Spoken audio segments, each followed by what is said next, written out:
Now I want to turn to the theoretical literature. What do we know about determinants of transitional justice? In other words, under what conditions should we expect new leaders to pursue aggressive versus lenient forms of justice? So those criminal trials versus amnesties or truth commissions, these sort of um, middle ground policies. Many of the arguments in the literature are bound by a common thread. This focus on the relative power of incoming and outgoing elites. Put simply, so the greater the relative strength of the old elites, those from the old regime, compared to the new elites, those who are coming up in this democratic process, whether it's a revolution or negotiation, the opposition that's taking power, the less likely we should see new elites to pursue harsh forms of justice. So the stronger the old relative to the new, the less likely the new should pursue harsh forms of justice. And there are a few different strands of this argument. The first one focuses on the mode of transitions, transition-based argument. And according to this, the path of transition affects justice in two ways. It demarcates what policies can or may not be acceptable as a result of maybe some gentleman's agreement that might have occurred between negotiating parties. But more importantly, it suggests that transition type influences the post-transition distribution of political power, and therefore the types of policies available to new elites. So, elites that rise to power through revolution are most likely to implement harsh forms of retributive justice, since the former regime's power base and its ability to cause trouble in the new state is presumably destroyed. Political elites emerging from a negotiated transition often give explicit or implicit amnesties to members of the still powerful old regime, and should therefore exercise more restraint in the justice sphere, pursue less aggressive forms of justice.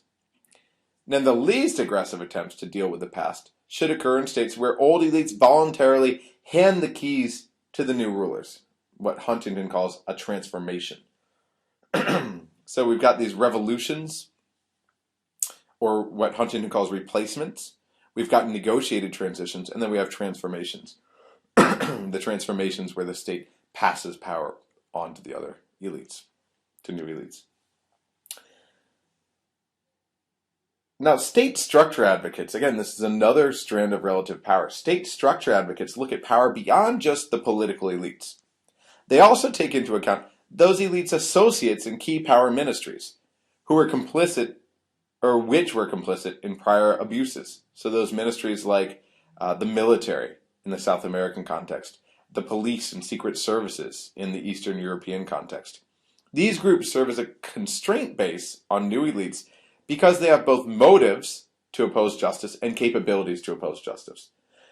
They're motivated by their own complicity, whether individuals were responsible or just the institution was associated with past rights abuses. And so they may fear that they're all going to get hurt in the new regime if the new regime pursues aggressive justice.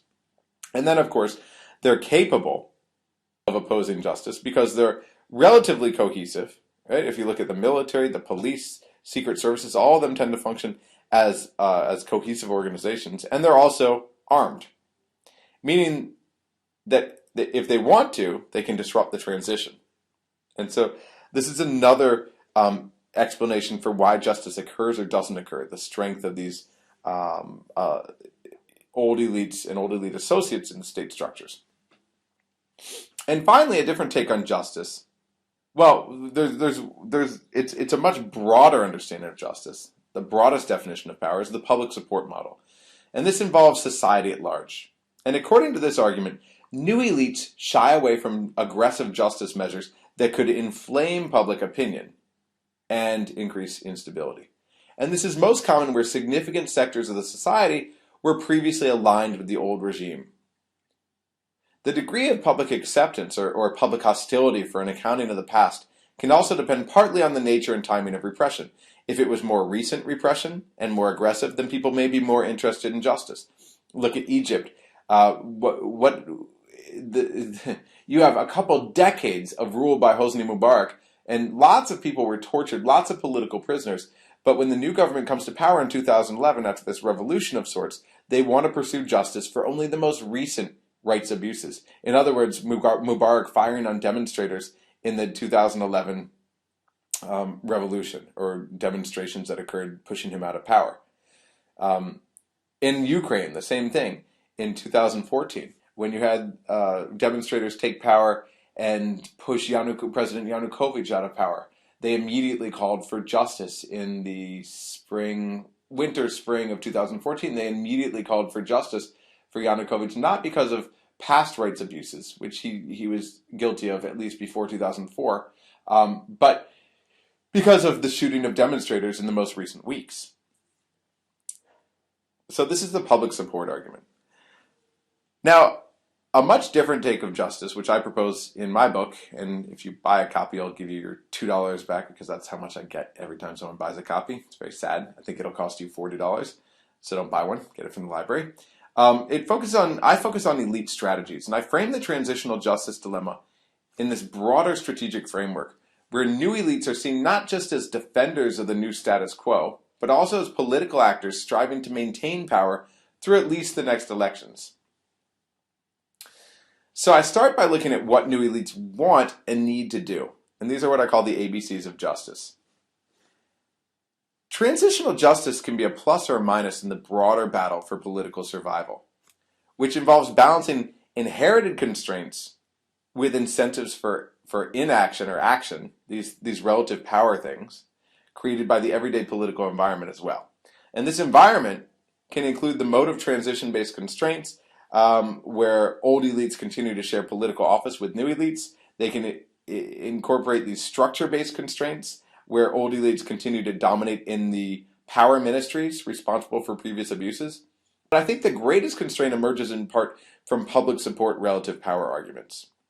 Leaders whose position depend on their ability to satisfy their constituents have to constantly keep one eye on public perceptions and preferences.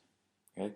So, at the end of the day, Democratic leaders are accountable to constituents who expect the government to provide essential goods and services. So the first question, what do elites need to provide citizens to be reelected? They need to provide political goods. These political goods include everything from order and security and civil liberties to anti-inflationary processes, pro-employment economic policies, international memberships with their respective security or economic dividends. If you don't provide for these goods, people are going to vote you out. And what's clear is that these elites are much less likely to pursue forms of transitional justice that would ultimately endanger their political survival. So the first question is, what do they need to provide citizens to be reelected? Then the next question is, what are their own personal preferences with respect to justice policy?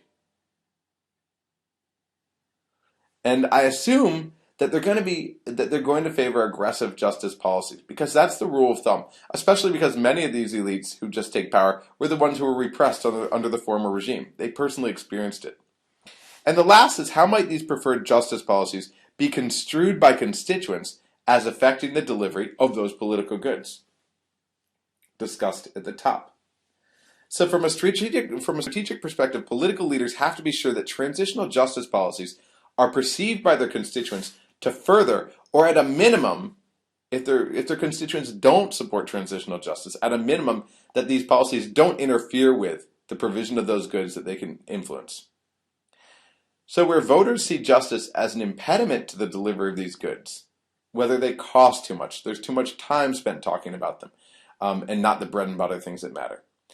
New political elites should avoid those justice policies. Where the public is neutral, or actually in favor of retribution, for example, whether this is a function of the politics of the past, politics of the present, for whatever reason, elites must demonstrate that these accountability measures, these justice measures, don't interfere with the provision of expected goods.